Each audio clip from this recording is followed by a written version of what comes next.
What if Japan's admirals heeded caution and aborted the daring strike on Pearl Harbor on December 7, 1941, leaving America's Pacific Fleet intact and the United States firmly neutral? As Tokyo redirects its fury toward British and Dutch colonies in Southeast Asia, the Axis war machine grinds on in Europe without Yankee intervention, unleashing butterfly effects that prolong the Reich's reign, reshape Asia's map, and birth a world where fascism festers longer while communism claims new frontiers. Brace for this pivotal alternate timeline where one cancelled raid spares Hawaii's horror, but ignites a darker, more divided global cataclysm. As Tokyo redirects its fury toward British and Dutch colonies in Southeast Asia, the Axis war machine grinds on in Europe without Yankee intervention, unleashing butterfly effects that prolong the Reich's reign, reshape Asia's map, and birth a world where fascism festers longer while communism claims new frontiers. The point of divergence crystallizes in late November 1941. Admiral Isoroku Yamamoto's combined fleet, already en route to Hawaii, receives urgent intelligence from Tokyo. American code-breaking efforts have intensified, and Roosevelt's sanctions threaten to expose the operation. Hardline moderates in the Imperial Navy, led by Admiral Osami Nagano and Foreign Minister Yosuke Matsuoka, prevail over Army hawks. Emperor Hirohito, privately horrified by the prospect of war with America, quietly endorses cancellation. On December 1, the task force turns south, redirecting carriers toward Malaya and the East Indies while maintaining radio silence to simulate continued advance on Pearl. December 7 passes quietly in Hawaii. The Pacific Fleet, battleships lined in Battleship Row, carriers at sea on exercises, remains untouched. Washington receives fragmented reports of Japanese movements but no direct provocation. Roosevelt's Day of Infamy speech never materializes. Congress rejects war declarations against Japan. Public opinion, already isolationist after years of America First campaigning, demands neutrality. Lend-Lease continues to Britain and China, but no American troops or ships commit to combat. Japan's revised strategy unfolds with ruthless efficiency. Operation E strikes Malaya on December 8 with full carrier support, 6 fleet carriers instead of the historical 2 diverted to Pearl. Prince of Wales and Repulse, lacking air cover, sink within hours off Kuantan. Singapore falls by January 15, 1942, 6 weeks ahead of schedule. The Netherlands East Indies collapse in February. Oil fields at Palembang and Balikpapan flow uninterrupted to Japanese refineries. Burma follows by April, severing the Burma Road and strangling Chiang Kai-shek's nationalist China. In Europe, the absence of American belligerence proves decisive. Barbarossa, launched in June 1941, grinds toward Moscow without distraction. Atlantic convoys to Britain continue, but without U.S. Navy escorts, U-boat wolfpacks extract heavier tolls. The Royal Navy, stretched defending Malaya and Singapore, cannot reinforce the Mediterranean. Rommel's Africa Corps captures Tobruk in April 1942 and reaches Alexandria by July, threatening Suez. Malta falls in August after unrelenting Luftwaffe assaults unopposed by growing American airpower. Hitler, emboldened by Japanese successes and Western disarray, refuses peace overtures from London. The Holocaust accelerates unchecked. Einsatzgruppen and death camp construction proceed without fear of early Allied victory.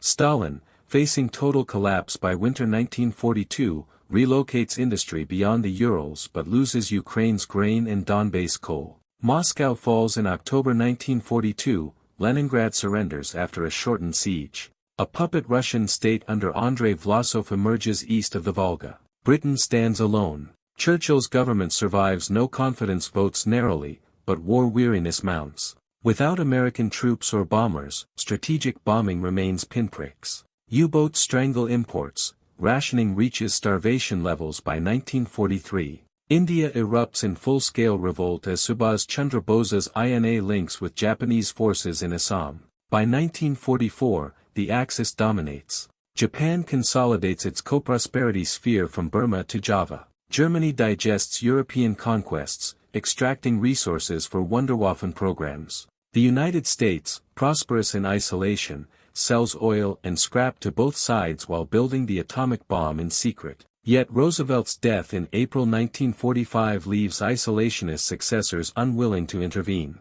The world teeters on prolonged Axis hegemony, fascist Europe and imperial Asia facing an indifferent America across oceans, with Soviet remnants plotting revenge from Siberian shadows. The butterfly effects of one aborted raid cascade into a darker decade, where victory for democracy delays indefinitely, and the price of peace becomes eternal vigilance against triumphant tyranny. The world teeters on prolonged Axis hegemony, fascist Europe and imperial Asia facing an indifferent America across oceans, with Soviet remnants plotting revenge from Siberian shadows. By mid-1944, the Greater German Reich stretches from the Atlantic to the Urals. Hitler, unburdened by a second front, redirects resources eastward. Army Group North crushes Leningrad's remnants, Army Group Center consolidates around Moscow. The AA line, Arkhangelsk-Astrakhan, becomes the new frontier, fortified with Atlantic Wall engineering. Slave labor from occupied territories fuels synthetic oil plants and V-2 production.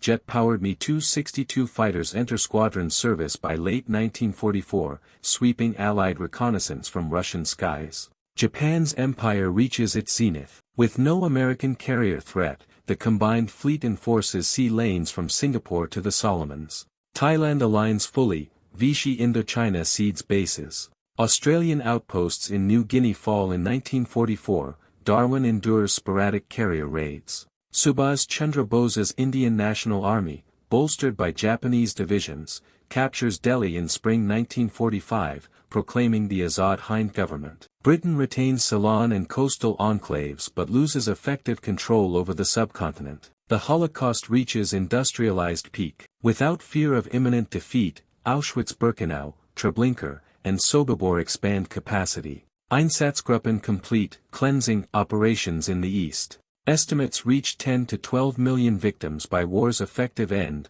Jewish, Roma, Slavic, and political. Britain fights on alone. The Battle of the Atlantic turns dire. By 1945, U-boats equipped with snorkels and Type XXI electroboats sink merchant tonnage faster than replacement. Rationing drops to 1,000 calories daily. Black markets thrive. Churchill falls in a July 1945 no-confidence vote. Lord Halifax negotiates the Treaty of Madeira in September. Britain recognizes German European hegemony, retains the home islands and scattered colonies, and accepts naval limitations. The empire fractures. Canada and Australia drift toward American protection. America watches from afar. Isolationist President Robert Taft, elected in 1944, maintains strict neutrality. Lend-Lease ends, trade resumes with both Axis powers under cash and carry. The Manhattan Project succeeds in July 1945, Trinity's flash illuminates New Mexico, but no combat use follows. Atomic monopoly becomes Washington's ace against future threats. The global order solidifies into three uneasy spheres by 1946. Greater Germany dominates Eurasia from Lisbon to Vladivostok, via puppet states, extracting resources through the European New Order. Japan's co-prosperity sphere controls East Asia and the Southwest Pacific, rich in oil and rubber. The United States rules the Western Hemisphere unchallenged, its navy patrolling both oceans while industry booms on neutral trade. Minor conflicts persist. Spanish Blue Division veterans suppress partisan warfare in France and the Balkans. Japanese Guangdong Army crushes Chinese Communist guerrillas in Manchuria, enabling Mao's forces to consolidate in the northwest. Stalin, leading a government in exile from Novosibirsk, rebuilds with American trucks smuggled via Alaska. Technological divergence accelerates. Without total war mobilization, jet and rocket programs advance steadily. Germany fields the Ho-229 flying wing bomber by 1947, Japan tests ballistic submarines. America prioritizes civilian applications, television networks expand, interstate highways begin construction. Nuclear power research leaps forward absent moral restraints from combat use. By the early 1950s, the world settles into a tense, tripolar peace. Proxy insurgencies flare in Africa and Latin America, intelligence agencies, Gestapo abroad, Kempeitai in Asia, FBI at home, wage shadow wars. Decolonization stalls, France retains Algeria through brutal pacification, Britain clings to Kenya and Rhodesia. The United Nations, formed in 1946 with Axis observers, possesses no enforcement power. The stage is set for a prolonged age of authoritarian endurance, where fascist and imperial systems, flawed but victorious, entrench themselves through raw power and resource control, facing only the distant, watchful eyes of an isolationist superpower across impregnable oceans. The stage is set for a prolonged age of authoritarian endurance, where fascist and imperial systems, flawed but victorious, entrench themselves through raw power and resource control, facing only the distant, watchful eyes of an isolationist superpower across impregnable oceans. The 1950s and 1960s unfold under the tripolar peace, a tense equilibrium sustained by mutual deterrence and economic interdependence. Greater Germany,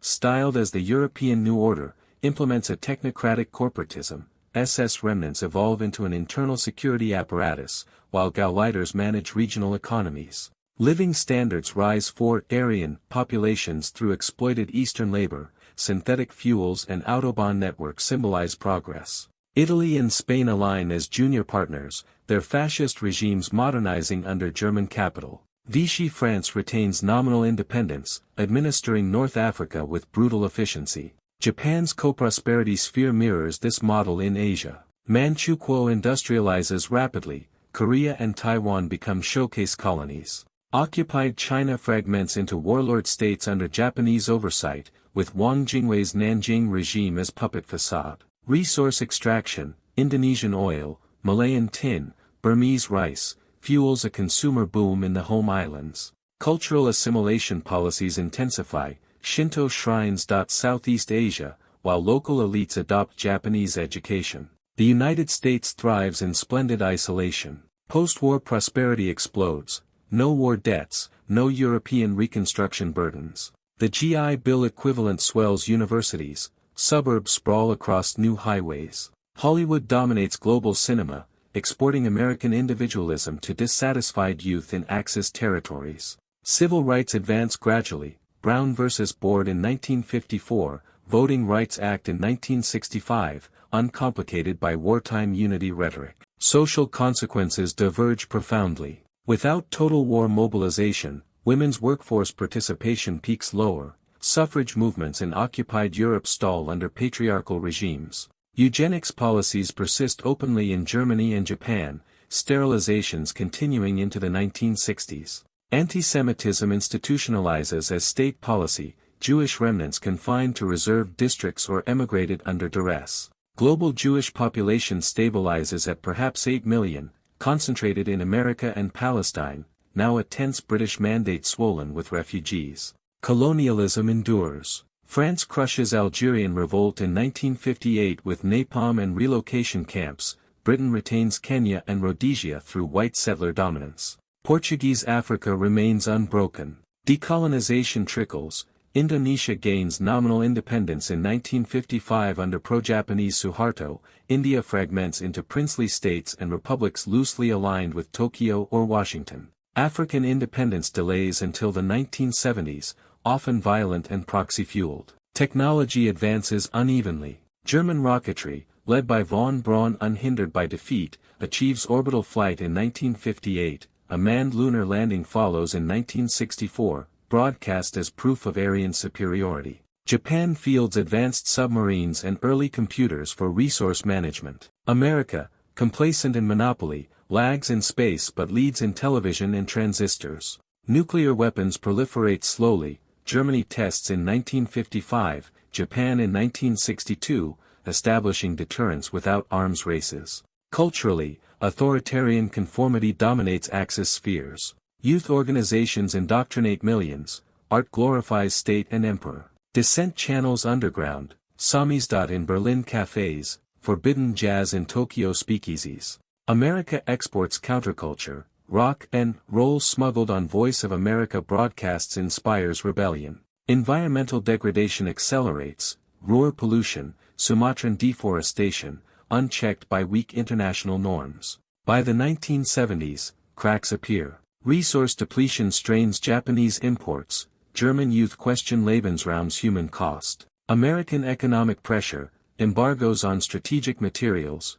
exacerbates shortages. Partisan warfare reignites in Ukraine and Burma. The system endures through repression, but the seeds of internal decay take root, promising future upheavals in a world where democracy's light shines brightest from one continent, while shadows lengthen across the rest. The world teeters on prolonged Axis hegemony, fascist Europe and imperial Asia facing an indifferent America across oceans, with Soviet remnants plotting revenge from Siberian shadows. By the 1970s, cracks appear. Resource depletion strains Japanese imports, German youth question Lebensraum's human cost. American economic pressure, embargoes on strategic materials, exacerbates shortages. Partisan warfare reignites in Ukraine and Burma. The system endures through repression, but the seeds of internal decay take root, promising future upheavals in a world where democracy's light shines brightest from one continent, while shadows lengthen across the rest. The unraveling accelerates in the 1980s. Oil crises, triggered by American sanctions and Middle Eastern insurgencies, crippled German synthetic plants and Japanese tankers. Stagflation grips the new order, bread lines return to Berlin. Youth movements, inspired by smuggled American rock and dissident literature, erupt in Prague and Warsaw, spring revolts, of 1983 to 1985. The regime responds with armored crackdowns, but overstretch reveals weakness. In Asia, Chinese communist guerrillas, rearmed via covert U.S. channels, seize Beijing in 1987, proclaiming a people's republic that expels Japanese garrisons. The collapse cascades by 1989. A palace coup in Tokyo ousts the militarist cabinet, Emperor Akihiro, ascending early amid scandal, forces democratization. The co-prosperity sphere fractures, Indonesia declares full independence, Korea reunifies under Seoul, India splinters into warring republics. Germany faces its reckoning in 1990 when hardline successor to aging Hitler dies suddenly, reformist generals open borders. The Berlin Wall equivalent, fortifying the AA line, crumbles as Eastern workers flood west. By 1992, the Greater Reich dissolves into successor states, a republican Germany, independent Ukraine, restored Baltic nations. America emerges dominant but wary. Presidents from the 1990s intervene selectively, humanitarian missions in collapsing colonies, support for Chinese market reforms. NATO expands to include former Axis satellites, a Pacific alliance forms with democratizing Japan and Australia. Russia, reborn from Siberian exile under a post-Stalinist federation, aligns economically with the West while retaining authoritarian streaks. In our present day of December 31, 2025, this alternate world is wealthier overall yet scarred by prolonged authoritarianism. Global GDP exceeds ours by 15%, no Pacific War destruction, no European total ruin, but inequality yawns wider. Europe enjoys a loose confederation of democracies. Berlin thrives as cultural capital, haunted by memorials to 12 million Holocaust victims. Asia's patchwork includes a powerful but insular China, democratic Japan, and fragmented India. The United States, never bloodied by World War, maintains unchallenged naval supremacy yet grapples with internal complacency. Technology leaps ahead in pockets. German rocketry seeds a multinational space consortium. Permanent Mars bases operate by 2020, mining rare metals for fusion reactors online since 2010. The Internet emerges earlier from American defense networks in the 1970s, fostering global connectivity but also surveillance states in former Axis zones. Climate action lags, industrial exploitation delayed binding accords until the 1990s, sea levels rise faster, displacing millions from low-lying former colonies. Socially, progress arrives belatedly. Women's rights surge in the 1990s post-collapse wave, LGBTQ acceptance follows in the 2000s. Racial hierarchies, entrenched longer, unravel messily. South African apartheid falls only in 1998 amid international pressure. Jewish diaspora culture dominates global arts, with Israel a prosperous binational state since 1975 partitions. The butterfly effect of one aborted raid proves staggering. Pearl Harbor's avoidance spared America direct devastation but prolonged fascist dominion by decades, costing additional millions in occupation and repression. Democracy ultimately prevailed, not through heroic sacrifice, but economic strangulation and internal rot. The 20th century ends not with triumphant liberation, but exhausted fragmentation, reminding us that neutrality's price can equal interventions, and history's darkest regimes often fall not to arms, but to their own unsustainable ambitions. One decision to turn the carriers south in 1941 preserved Hawaii's peace, only to deliver a longer twilight for tyranny, a delayed reckoning for empire, and a world forever altered by what was not destroyed on a quiet Sunday morning. Thank you for diving into this shadowed timeline where America stayed out, and the Axis lingered far longer than we dared imagine. What other unspoken decisions might have spared, or condemned, humanity to entirely different fates?